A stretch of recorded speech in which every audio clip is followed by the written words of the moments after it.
Shango. Ngicela bese bebriefile kancane ukuthi sizonivakashela namhlanje. Kodwa inhloso ngithola manje nje umyalezo yes. How? Ngingazi ke mhlawumbe ubaba la ekhaya cause bengingekho izolo but ngizwa manje. Okay. Yeah.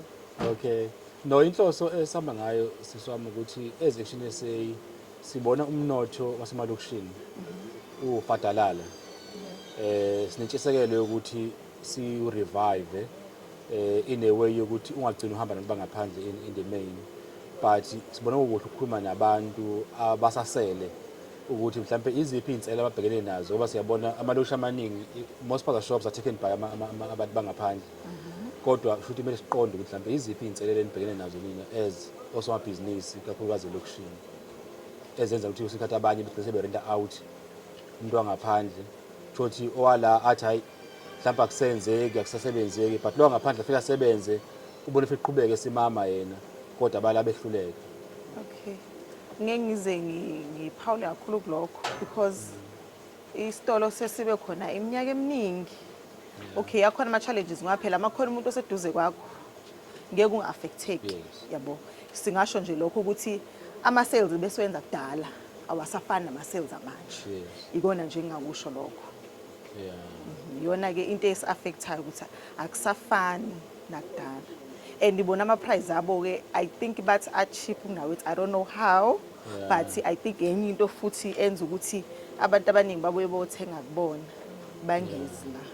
But mhlambe generally wasakhulumile mhlambe wena generally would you think mhlambe ukuthi kuyadinga ukuthi as black people sibe nento ye entrepreneurship learning kahle kahle yokuthi mhlambe we see how we compete general sakhulumeli wena persons nje ngoba mangibheka in the main njengoba usho ukuthi abantu abalocal abaffectekayo bona they able to survive even difficult storms ungazi kanjani yabona. Maybe something that we need to look at ukuthi senza kanjani ukusizana ke depending ukuthi in your perspective do you think as abantu abamnyama in business we are united or we are divided because mawubheka ezinye izizwe for example if they are in business bayakwazi ukusupportana ababukani as a competition in a way they support each other it's a reality yabona. Enye into ke inkinga because ngempela I competition sometimes thina competition inkinga yethu. Yeah, but I think nako siyadinga ukuthi sifundiseke kancane ngibona leyo nto.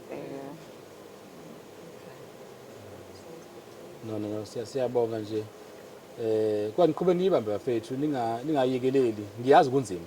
Hayi kunzima bona abantu ngesiqhama manga kunzima kodwa ekugcineni what we see thina ukuthi uma kukhathala nini njengoba ushikade naba khona yabo nayizolo benginomnye baba wase eMaritzburg uliqala ngo-83 uyacabanga ukuthi iminyaka ngani leyo she was 3 years kwamina so uyabona ukuthi i-economy yaselokishini njengoba ngisho ukuthi abantu have to understand ukuthi umnotho usebenza ngokuthi imali rotate endaweni.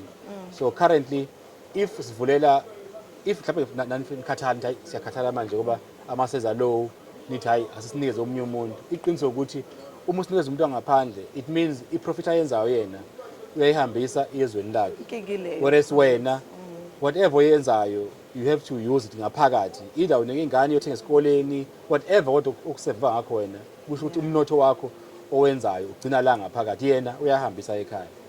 So we end up not having umnotho okhulayo yabo. Nathi siyafisa ukubona usho nje ukuthi kusasa nani niyafisa ukuthi nikhule yabona.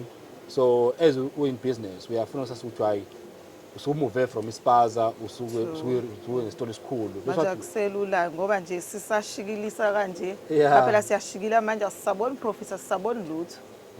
Nampa abantu la iduze kwethu and isikhokhela o-tax isikhokhela yonke into but asazi noma bayakhokha yini bona njengoba sikhokha. Would you support idea ukuthi ngoba sithina kumele sishaye imithetho ezothi bengavunyelwa manje ukuba semalokishini? That's what we are saying thina. Ekugcineni siya-affecteka kakhulu ngeke sesiqama ngoba amabhizinisi wona ngempela lawo esondla ngawo iy'ngane esenza yonke into sekunzima ngisho ukukhokha ama-rent ukukhokhela izinto nazo ngenxa yokuthi i-profit manje oyenzayo ngenyanga isencane. No, I think it's fine. Maybe from my side, ukubuza nje ukuthi in terms of support training, njengoba usho ukuthi maybe training would be something that's helpful. Ngoba ngiyabona ngathi unayo i-point of sale, abanye abantu abanayo i-point of sale. In terms of training and support, what do you think, Nina, you would need? Yabona for othi nje ngiqale nge-support angifuni qamanga thina as i-community yethu they try ukusupport because nathi we make sure ukuthi we stock up ne-service yethu i-good at all times. So I think for lo ishoyo i-training mhlawumbe nje singatrainwa as abosomabhizinisi because I think enye into esilahlisayo ukuthi nabanye osomabhizinisi ibona abarentisa labantu yabo mhlawumbe at least aqale ngakuthini ukuthi mhlawumbe there is a space available yabo akekho yini ongathanda ukurent yabo supportane nje nathi as black people yabo qale kuthina before kuze kuye kwabanye abantu yabo leyo nto. I think ilokho nje training ukuthi sihlangane sisodwa sokuba ngokuhlangana nayo mhlawumbe into eyinhlangano yenu nje Like society, or society feel like something. because what I keep referring to ezinye inhlanga because ukusebenza nabantu ngenze ngafunda how abanye operate. They have groups where they communicate. I think ikhona inhlangano ukuthi mina angikho 100% kwibusiness ukhona baba la ekhaya yes. mina ngifika ngaleso sikhathi but zikhona inhlangano abayihambayo. Yes. Yeah. Hayi ngcono. Ngoba le ndlela futhi nikwazi ukukhuluma kuzona lezo ukuthi nisizana kanjani. Ngoba ekugcineni we must share experiences. Khona ukusiza njengoba ngisho na what we see in the main ukuthi thina masibona umuntu ebhizinisini sibuka umuntu engazi uzocompete nathi Yeah. ngaso sokuthi sifight kanti we must fight ukuthi sikhulu sonke siphumelele. That's what we must fight for, not to fight each other. Yabo. Njalo. But siyabonga nje bafowethu niqhubeke ngomsebenzi enenzayo. Siyabonga kakhulu Yeah. nathi.